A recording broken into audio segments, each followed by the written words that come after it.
Well, this is Fort Chem 1 Projects. I'm pretty much going to tell you guys what's been going on and stuff. And here's what the big thing about it is, it's just that A2 F250 with a 400 big block in it. I'm going to pretty much tell you guys, it's like, even though I thought about debating on buying it and stuff, and I'm pretty much going to tell you guys why I'm pretty much saying why I'm not going to buy it and stuff, and it has something to do with it being an antique as well. Because it's just the big reason why I'm saying it is because, when you go ahead and you want to go buy an antique, they really give you a class and stuff, and it's like, okay, they gotta look at the engine, they gotta look at the frame, they gotta look at everything. It's just all day and all that stuff there. Then they said my insurance said they had to go ahead and call up some company and all that, so the way they can go ahead and look at it and stuff, the body shop or something. And then it's a grandpa truck, and I'm pretty much going to tell you guys the F-150 I had that you guys, I'm pretty much also going to say that was a little bit different compared to this one, compared to like the F-150 I had before I pretty much say I bought. And it's like the F-150 I had, here are the things about it that was, it had like small maintenance and stuff on it, but it wasn't bad. But the thing is about this truck was a little bit better about it, I'm going to say, but a little bit better about it compared to the shape it was in. The cab in it was still solid and stuff, and the other thing about it, it just didn't have a, some kind of thing starting the floor. So my F-150 wasn't bad either, but it just had some things on it that really had to be fixed and stuff, but the only thing it needed was just small welds and stuff too. But which was not really a big deal though, and I'd say it would be recommended for mine, the one I had. And this one, it had like really good leaf spring hangers, shackles and all that, spring buckets, coils and all that. The suspension was really good for its age and stuff too. And the guy said he rebuilt the engine and stuff too, and he easily did the maintenance and stuff. And the reason why the guy was selling it, because he had like because it was a health condition and stuff. It's like Hunyan and stuff. What I mean by that by Hunyan, he had some kind of condition, means that he could not work on the truck no more and stuff, and that's why he was pretty much selling it. And even though lights on it worked good, and it being a 3-speed too, and it's like these days, it's like, I would pretty much say it's like anymore when you drive, it's like a 3-speed, that's not really very much power, but it's like the engine had a lot of power. But if it didn't have an engine, I probably would say that it would probably be pretty friggin' slow. But then the 3-speed overdrive, my big thing about the 3-speed is like Bigfoot's got a 3-speed in it, but my reason why I don't like the 3-speed, because 3-speed transmissions, that's not really a lot of power. It's just, it doesn't take very much to redline and things too.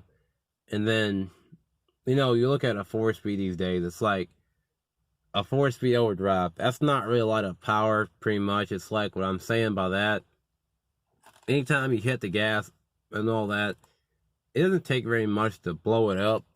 And that's my other thing. It's just, if it was a 4-speed, it probably wouldn't have been too bad, but it being a 3-speed automatic, but meaning about the C6 transmission, and I really don't like the 3-speed a lot, but they're not really heavy transmissions, and they do have 3-speed stick shifts, which I really don't like them as much either.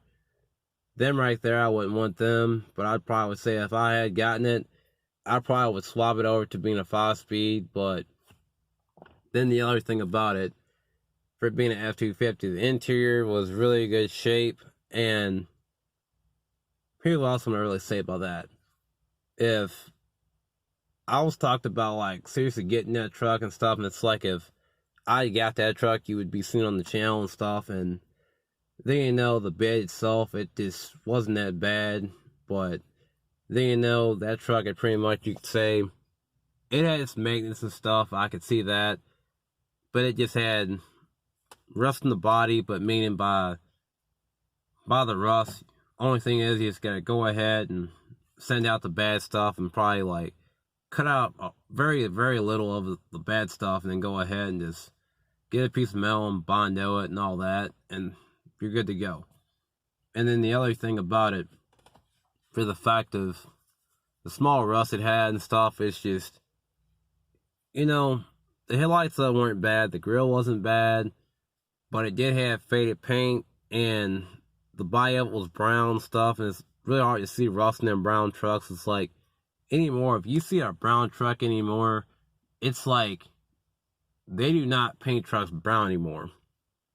And it was like a chocolate brown, you could say. But my other thing about it, when you're going to go ahead and buy a grandpa truck, I'd say they're safe. But, you know, when you're going to go ahead and buy a vehicle, what I'm really going to say about that Envoy I had, that vehicle was terrible. You drive 70 miles per hour, it's just, that thing has sloppy steering. And, you know, it's just the Chevy Colorado and, you know, the Envoy and stuff, and them 2000 GM products. It's like, I know you guys are probably GM fans and stuff, but I'm not trying to talk bad about them. But the thing is, what I'm really saying, them 2000 GM vehicles, it's like, you can probably get one in good shape with no issues, but the only thing I'm really saying about them, they were really known to have problems, mechanical problems, engine lights, suspension issues, and all. But, you know, I'm pretty much going to tell you guys, you're going to buy one, I pretty much would say be careful buying them, but, you know, I pretty much would say do your homework, do your research on them, because if you don't really do your research on them vehicles, I'm pretty much going to tell you guys that, you know, you may end up spending a lot of money. The 6.0 Power Stroke was not one of the best engines I really would recommend getting.